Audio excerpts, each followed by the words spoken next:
Voici aujourd'hui l'exercice numéro 7 de la deuxième série d'algèbre MIP. Alors cet exercice est le suivant. Soit V un espace vectoriel réel et F un endomorphisme de V. Démontrer que la suite des noyaux des endomorphismes FK est une suite de sous-espaces vectoriels de V emboîtées croissantes, dans le sens où ker de f puissance 0 est contenu dans ker de f puissance 1 est contenu dans ker de f puissance 2, etc., contenu dans ker de f puissance k plus 1. Deuxième question, démontrer que s'il existe un entier P tel que les noyaux des endomorphismes Fp et Fp plus 1 soient égaux, c'est-à-dire ker de Fp égale ker de Fp plus 1, alors pour tout Q supérieur ou égal à P, nous avons ker de Fq égale ker de Fq plus 1. En déduire que pour tout K supérieur ou égal à P, ker de Fk égale ker de Fp. Troisième question, en déduire que si V est de dimension finie, la suite des dimensions des noyaux des endomorphismes Fk est constante à partir d'un certain rang P, avec P inférieur ou égal à n, et qu'en particulier, ker de Fn égale ker de Fn plus 1. Quatrième question, supposons que V soit de dimension finie, en choisissant P le plus petit possible, c'est-à-dire le minimum des cas tels que ker de Fk égale ker de Fk plus 1, on obtient que les inclusions sont strictes jusqu'à ker de Fp, et puis ensuite qu'il y a égalité jusqu'à ker de Fn plus 1. L'entier P ainsi défini s'appelle l'indice de F, et il s'agit de montrer que les noyaux de Fp et l'image de Fp sont supplémentaires dans V. Cinquième question, on pose alpha k égale dimension de ker de f puissance k, montrer que pour tout k appartenant à n étoiles, alpha k plus 1 moins alpha k est inférieur ou égal à alpha k moins alpha k moins 1.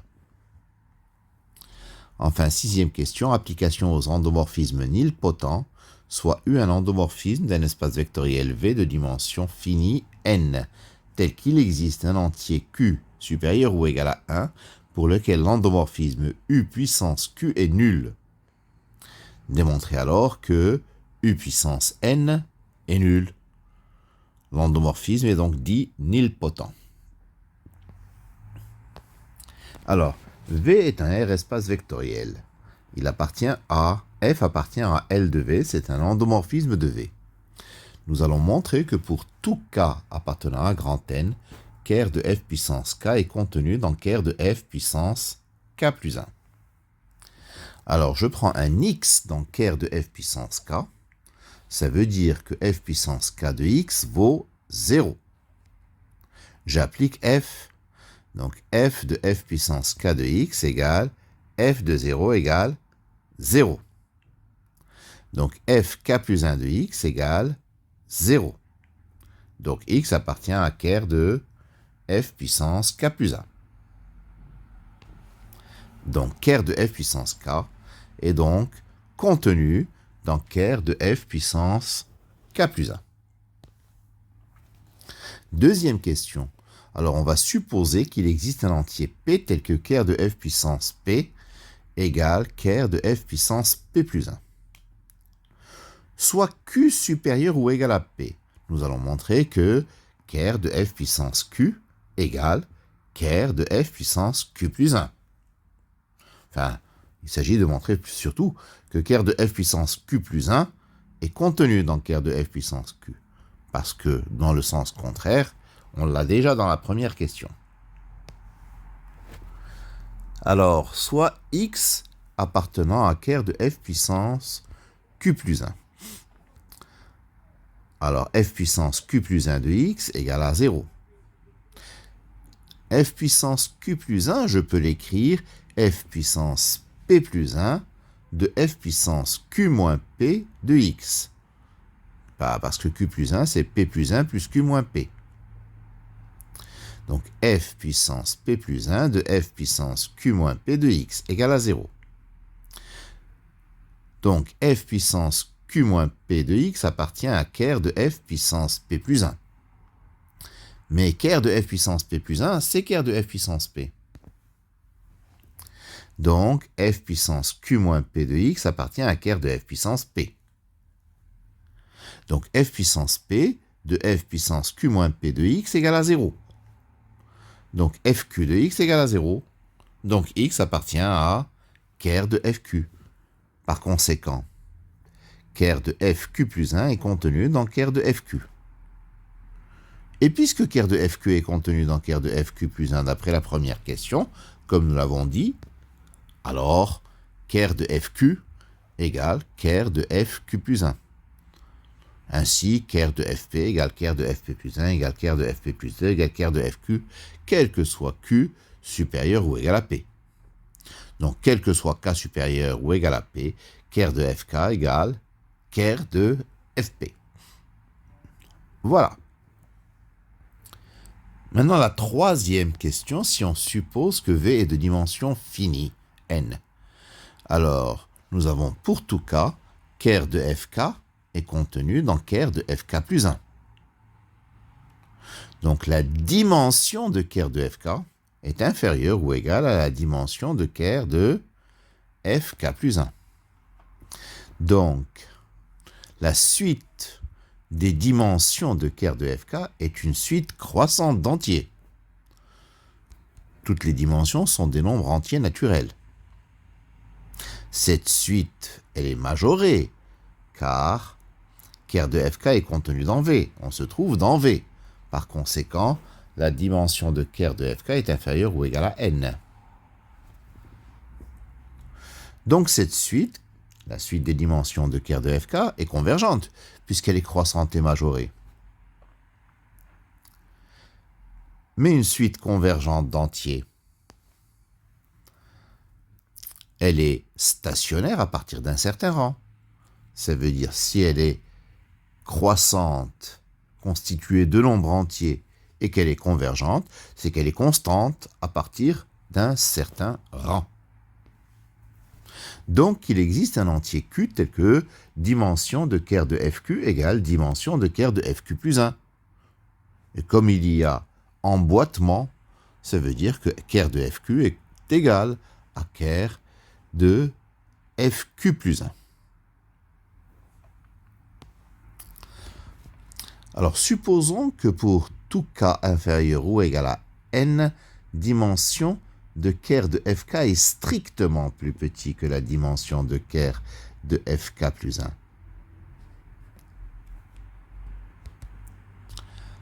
Alors, si on pose UK, c'est la dimension de ker de FK, nous aurions 1 inférieur ou égal à U1, inférieur strictement à U2, etc., inférieur strictement à UN, inférieur strictement à UN plus 1, inférieur ou égal à N. Nous avons alors U1, U2, U3 jusqu'à UN plus 1, qui sont tous des entiers distincts. Il y a des entiers distincts, il y en a N plus 1 qui sont compris entre 1 et N. Ce n'est pas possible. Ce n'est pas possible. Ceci est absurde. Et donc, ça veut dire que ker de Fn égale ker de Fn plus 1, ce que nous souhaitions prouver. Quatrième question. Nous allons montrer que V est somme directe de ker de Fp et de im de Fp.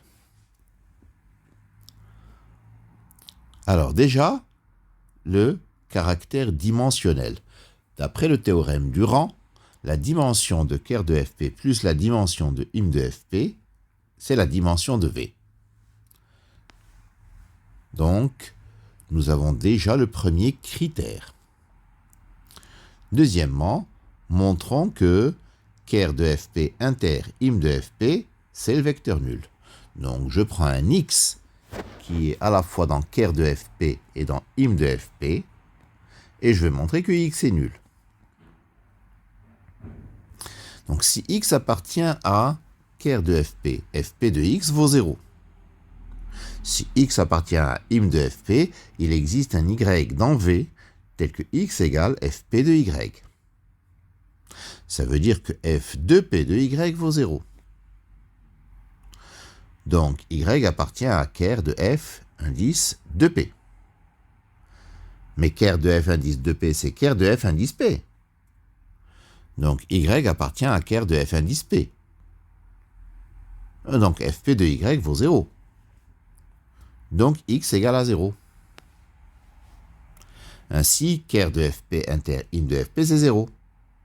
Donc, v est somme directe de ker de fp et de im de fp, ils sont supplémentaires. Cinquième question. Posons alpha k, c'est la dimension de ker de fk. Nous allons montrer que alpha k plus 1 moins alpha k est inférieur ou égal à alpha k moins alpha k moins 1. On va poser uk égale alpha k plus 1 moins alpha k. Donc il s'agit de prouver que la suite uk est décroissante. Donc, on a déjà que uk c'est bêta k moins bêta k plus 1. Où bêta k c'est le rang de fk ou bien la dimension de l'image de fk. En effet, bêta k c'est n moins alpha k, d'après le théorème du rang. Donc si je remplace dans l'expression de uk alpha k plus 1 par n moins bêta k plus 1 et alpha k par n moins bêta k, j'obtiens que uk c'est bêta k moins bêta k plus 1. Bêta k c'est la dimension de im de fk. De im de f puissance k, pardon. Alors, je peux dire que la dimension de im de f puissance k, c'est la dimension de im de fk plus la dimension de ker de fk. Le f indice k, c'est en fait la restriction de f à im de fk, c'est-à-dire c'est f considéré comme un endomorphisme de f puissance k.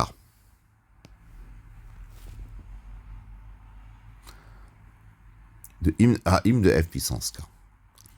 Or, im de fk, im de f indice k, c'est fk de l'image de f puissance k. C'est-à-dire f, parce que fk c'est f tout simplement, mais considéré dans im de f puissance k. C'est f de im de f puissance k. C'est-à-dire im de f puissance k plus 1. Donc la dimension de im de fk, c'est bêta k plus 1.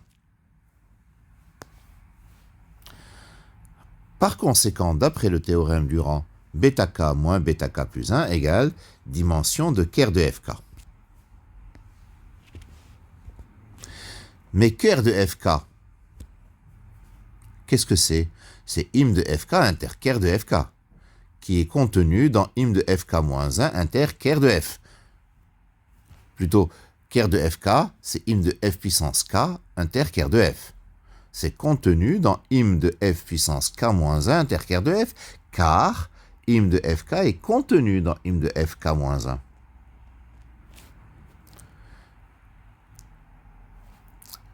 Mais im de fk moins 1 inter ker de f, c'est ker de fk moins 1.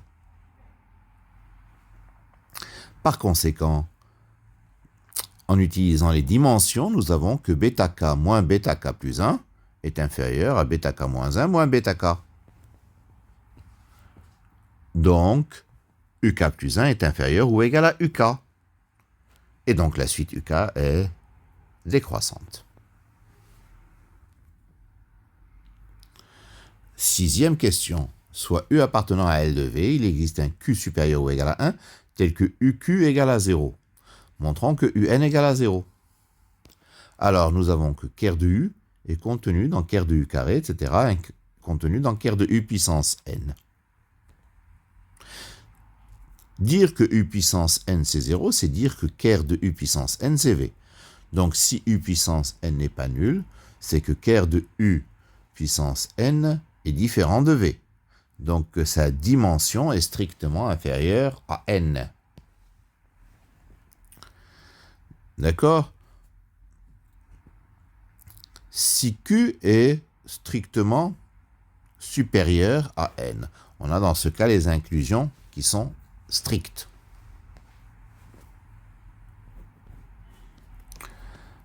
Soit AK égale dimension de Kerr de U puissance K. Nous avons 1 inférieur ou égal à A1, etc. inférieur à AN, inférieur ou égal à N-1. Comme tout à l'heure, nous avons alors N entier distinct entre 1 et N-1. Ceci est absurde. Donc l'hypothèse que nous avions émise comme quoi UN était différent de 0 est absurde. Donc UN est égal à 0. Alors, cet exercice un peu difficile, un peu compliqué, je vous demande donc de le voir et le revoir avec la plus grande attention. Je vous remercie de votre attention et votre soutien.